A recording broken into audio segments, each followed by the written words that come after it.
नमस्कार मित्रों, एक बार पुनः आप सभी का स्वागत है। हमने पूर्व में 2 वीडियोज में राम की शक्ति पूजा का अध्ययन किया, उसका विश्लेषण किया। मित्रों, उसी क्रम में आज हम एक बार पुनः राम की शक्ति पूजा के बचे हुए शेष अंश का अध्ययन करेंगे, व्याख्यात्मक विश्लेषण करेंगे। राम की शक्ति पूजा निराला जी की एक लंबी और महत्वपूर्ण कविता है।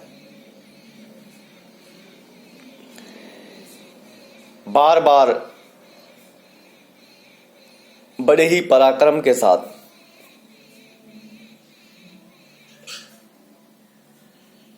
युद्ध करते हुए भी राम को पराजय पर पराजय मिलती है, तो उनके मन में किस प्रकार निराशा और अवसाद के भाव प्रवेश कर जाते हैं। उसी भाव को यहां कविवर निराला जी ने अभिव्यक्ति दी। तो आइए देखते हैं, सुनते हैं। स्थिर राघवेंद्र को हिला रहा फिर संशय। स्थिर राघवेंद्र को हिला रहा फिर संशय। रह उठता जग जीवन में रावण जय जय। रह उठता जग जीवन में रावण जय भय। जो नहीं हुआ आज तक हृदय रिपु दम्य शांत। एक भी आयुत लक्ष्य में रहा जो दुराक्रांत। कल लड़ने को हो रहा विकल वह बार बार। असमर्थ मानता मन उद्यत हो हार हार। ऐसे क्षण अंधकार घन में जैसे विद्युत जागी पृथ्वी तना कुमारी छवि अच्युत। देखते हुए निष्पलक याद आया उपवन। विधे का प्रथम स्नेह का लतांतराल मिलन।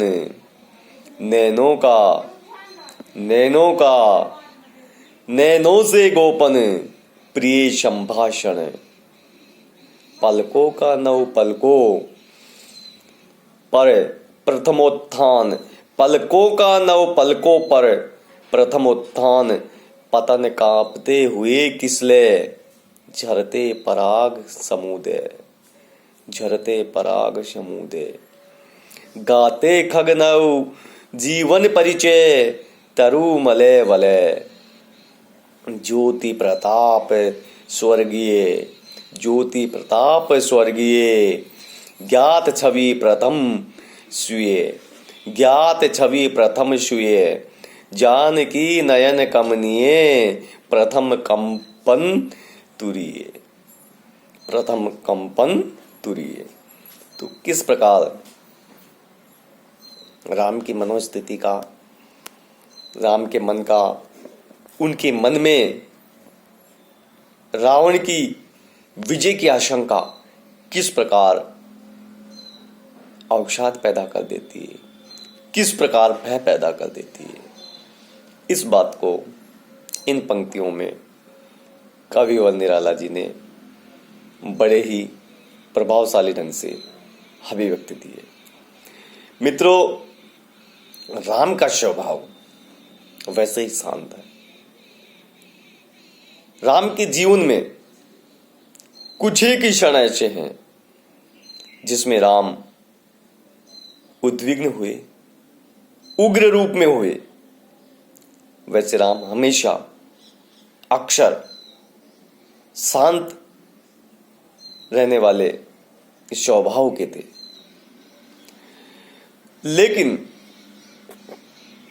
युद्ध के समय मिल रही बार बार पराजय उनके मन में आशंका और भय के भाव किस प्रकार ला देती है, इसी को बताते हुए कविवर निराला जी कह रहे हैं, स्थिवर मतलब शांत, राघवेंद्र को हिला रहा फिर संशय, रह उठता जग जीवन में रावण जे भय। स्वभाव से राम शांत थे और ऐसे शांत स्वभाव के राम को बार बार अपनी जय पराजय का संशय झकझोर रहा था। और वे कौन?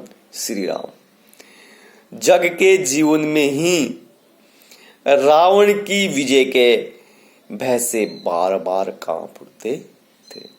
अर्थात रावण की विजय की आशंका उनके मन में एक तरह के अवसाद पैदा कर रही थी, कंपन पैदा कर रही थी।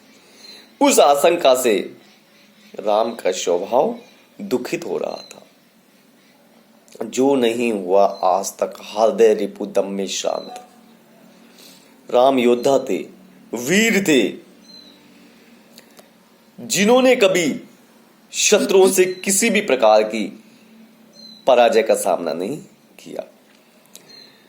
शत्रुओं का दमन करने वाला राम का यह हृदय, जो कभी आज तक थका नहीं, कभी व्याकुल नहीं हुआ, कभी व्यथित नहीं हुआ, कभी निराश नहीं हुआ, उनमें इतनी सामर्थ्य थी, उनमें इतनी शक्ति थी कि अकेले ही 10-10 हजारों और लाखों शत्रुओं का दमन कर सकते थे। लाखों शत्रुओं से घिरकर भी कभी व्यथित नहीं हुए, कभी विचलित नहीं हुए। परंतु आज स्थिति दूसरी थी मित्रों। आज उनका हृदय विचलित हो रहा था। उनका हृदय कल युद्ध करने के लिए भी बार बार विकल हो रहा था। तथापि उनका मन था, जो नहीं हुआ आज तक हृदय रिपु दल्ले शांत, एक भी अयुत लक्ष्य में रहा युद्धाक्रांत, कल लड़ने को हो रहा विकल। वह बार बार असमर्थ मानता मन, उद्दत हो हार हार। तथापि उनका मन तैयार हो कर भी बार बार अपने आप को असमर्थ मान रहा था, अपनी पराजय स्वीकार कर लेना चाह रहा था। ऐसी स्थिति राम के मन की हो रही थी। उनके मन में निराशा के भाव, उनके मन में अवसाद के भाव प्रवेश कर चुके थे। वे सोच रहे थे कि धर्म का पक्ष मेरे साथ है, मैं धर्म का और सत्य का साथ हूं, फिर भी मुझे रावण जैसे प्रचंड दुराकर्मी दुराचारी व्यक्ति से पराजय का सामना करना पड़ रहा है। ये भाव उनके मन में प्रवेश कर गए थे। परिणाम ये हो रहा था मित्रों कि अवसाद और निराशा प्रतिक्षण बढ़ती जा रही थी। ऐसे अवसाद और निराशा के क्षणों में उन्हें यकायक क्या आता है, वे पल याद आते हैं जिन पलों में कुमारी सीता से उनका मिलन हुआ था, कुमारी सीता के प्रथम दर्शन हुए थे। ऐसे क्षण अंधकार घन में जैसे विद्युत, जागी पृथ्वी तना कुमारी छवि अछूत। ऐसे क्षणों में राम के मन में कुमारी सीता की छवि इस प्रकार जाग उठी, जैसे अंधकार में या अंधकार से घिरे हुए बादलों के बीच में कोई बिजली चमक उठी हो। मित्रों, चारों ओर अंधकार हो, काले काले बादल छाए हो। ऐसे अवसादग्रस्त भयग्रस्त वातावरण में जब बिजली चमकती है, तो कुछ पल के लिए एक प्रकाश, एक छवि, एक ज्योति हमारे सामने आती है। उसी प्रकार निराशा और अवसाद के क्षणों में कुमारी सीता की स्मृति राम के मन में एक ज्योति, एक प्रकाश, एक मधुर स्मृति के रूप में सामने आती है। उन्हें राजा जनक का वह उपवन याद आता है जहां राम और सीता का प्रथम मिलन हुआ था। उन्होंने सीता की प्रथम छवि को देखी थी, विधे का प्रथम स्नेह का लतांतराल मिलन, कि वही पर लताओं के बीच में उन दोनों का प्रथम प्रेमपूर्ण मिलन हुआ था। जब सीता फूल लेने जाती है, उधर राम भी गुरु की पूजा के लिए फूल लेने जाते हैं, तो प्रथम मिलन जहां लताओं के बीच में हुआ था, वो दृश्य उनके मन में आता है। नैनों का नैनों से गोपन, प्रिय संभाषण पलकों का नौ, पलकों पर प्रथमोत्थान पतन। तब उन दोनों में कोई संभाषण नहीं हुआ था, किसी भी प्रकार का कोई वार्तालाप नहीं होता, किसी भी प्रकार की कोई बातचीत नहीं हुई थी, परंतु मित्रों, दोनों के नेत्रों ने ही परस्पर एक दूसरे से मूक संभाषण किया था, मूक वार्तालाप किया था। खामोशी में ही एक तरह से सब प्रकार की बातचीत कर ली थी। पहली ही बार जब उनका प्रथम मिलन हुआ, प्रथम दर्शन हुआ, पहली बार एक दूसरे को देखा, तब ही पलक नव पलकों पर उठी हुई और झुकी थी, कि पहली बार ही ये पलके नव पलकों पर उठी और झुकी थी। वहां छोटे छोटे कांपते हुए किसले, चलते पराग समुदे, वहां छोटे छोटे नव अंकुरित पत्ते हिल रहे थे जब राम और सीता का मिलन हुआ था। पराग हर्ष के साथ झर रहा था। इसी प्रकार प्रसन्न होकर गा रहे थे कौन? पक्षी। जो पेड़ पौधों पर पक्षी बैठे हुए थे, वो भी आनंदित होकर के, आनंद विभोर होकर के गाना गा रहे थे, मानो उन्हें नवजीवन का परिचय प्राप्त हो गया हो। चंदन के जो वृक्ष है, उनका समूह झूम रहा था। प्रातःकालीन जो सूर्य है, वो भी अपनी ज्योति को प्रसारित कर रहा था, तो उनकी ज्योति, उसकी ज्योति इस प्रकार सुंदर लग रही थी, मानो स्वर्ग से कोई झरना झर रहा हो। ऐसे मधुर, ऐसे मनोरम, ऐसे आकर्षण युक्त वातावरण में राम और सीता का प्रथम मिलन हुआ था। उसी दिन राम सीता को अपनी अपनी छवि का प्रथम बार आभास हुआ, प्रथम बार ज्ञान हुआ था। सीता के सुंदर नैनों में इस प्रथम मिलन के कारण, अपनी प्रथम मिलन के कारण एक प्रकार से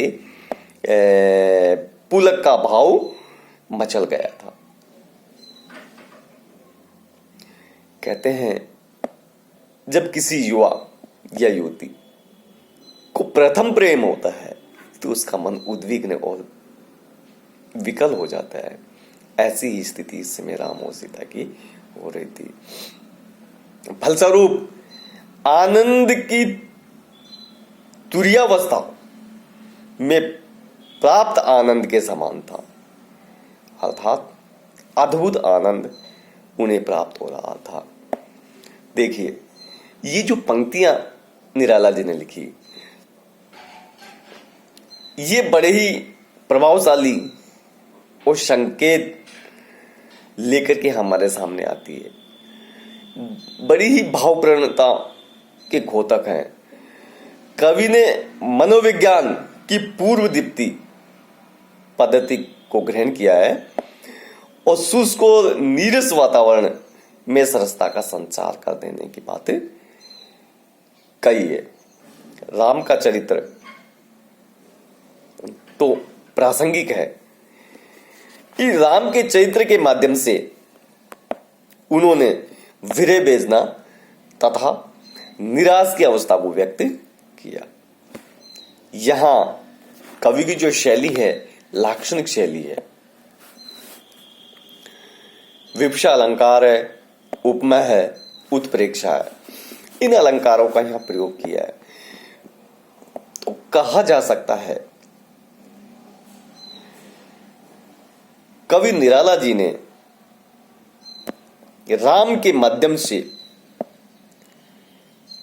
मनुष्य के इस भाव को व्यक्त करना चाहा है कि निराशा और अवसाद में भी कहीं न कहीं आशा और संचार व्याप्त रहती है। एक पराजय या कुछ पराजय या कुछ असफलताओं से निराश और व्यथित या घबराकर बैठने की आवश्यकता नहीं है। जयशंकर प्रसाद ने कामायनी में भी कहा है, दुख की पिछली रजनी बीच विकसता सुख का नवल प्रभात। तो सुख और दुख का आगमन है, जय पराजय जीवन में आती रहती है, व्यथित होने की अधिक आवश्यकता नहीं है।